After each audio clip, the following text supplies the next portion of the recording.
So we're here in the Anza Borrego Desert east of San Diego, and behind me is a 2017 Ford Raptor. The V8's gone. It's been replaced by a 3.5-liter twin-turbo EcoBoost V6.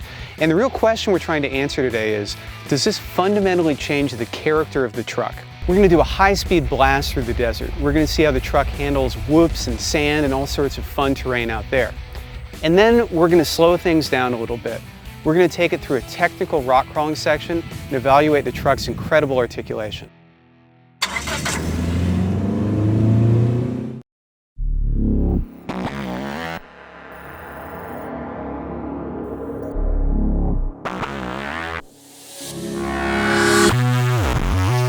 The V8 is gone.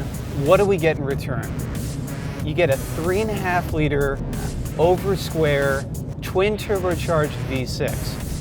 Ford's done a really great job of eliminating turbo lag. And in Baja mode, the turbos stay spooled up, so when you get right back on it, you get all the power right away. This truck makes 450 horsepower and 510 pound-feet of torque. And then there's the transmission. Here's where things get a little crazy. The old truck had a 6-speed automatic. This has a 10-speed automatic. So on one hand, you get the extra economy of having all those gears. On the other hand, it's a little unrefined in practice, and that's less apparent on the really high-speed stuff and the really low-speed stuff. But on the street, I'm not really in love with this transmission. There's some hard shifting in sport mode. There's a little bit of gear hunting. I think the transmission's a little inferior to the previous one. They fitted BF Goodrich K02s on this thing, and it is a perfect choice. This tire is sort of the sweetheart of the off-road aftermarket. It's something you can drive on during the day. It's not too noisy, it doesn't wander, and yet it provides real great off-road traction. We saw it work well in the sand, we saw it work well in the hard pack, we saw it behave really well on the street, and there were really windy paved roads leading up to our off-road course. So we've really experienced this truck in sort of all of the extremes that you can ask this tire to perform in, and there seems to be no compromise inherent in it.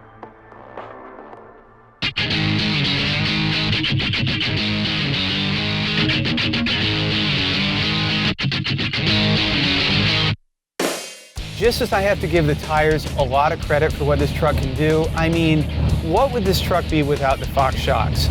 These Fox shocks are enlarged on this truck.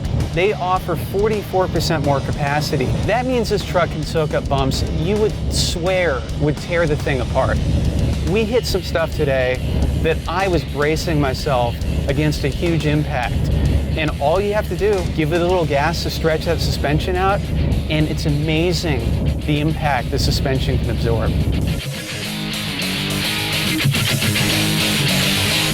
When I was out in the desert, ripping along at 65 through the dirt, I didn't really care that this truck didn't have a V8. But 90% of the time, people are going to be driving this truck on the road. And in those situations, it's not the same as the old V8. It's muted, it sounds different. Here, I'll get on it.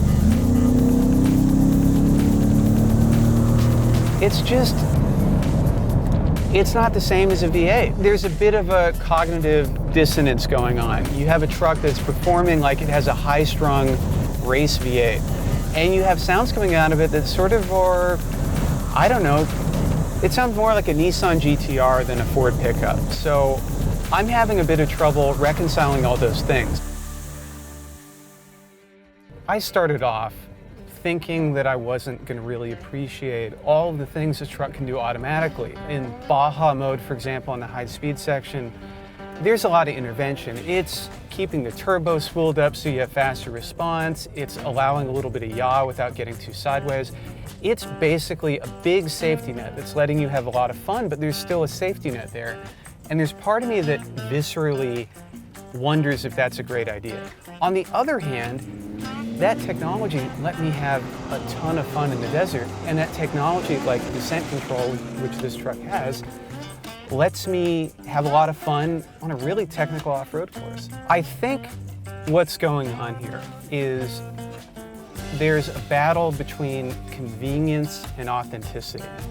And part of me worries that with added convenience, you lose authenticity.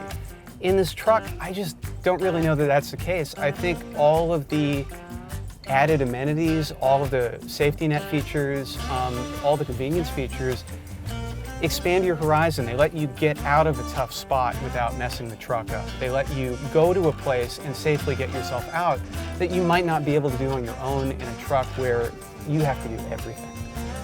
I really enjoy all of it. I can't think of a single advanced feature this truck has that I would take off.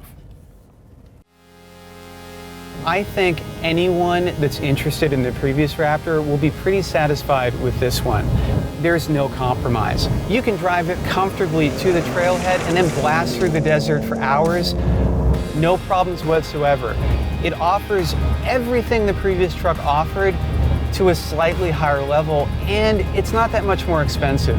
So while in an ideal world, I think we'd love for there to be a way in which it still had a V8 and provided that V8 sound and thrill. The reality is it does everything so well, I can't really hold the V6 against it.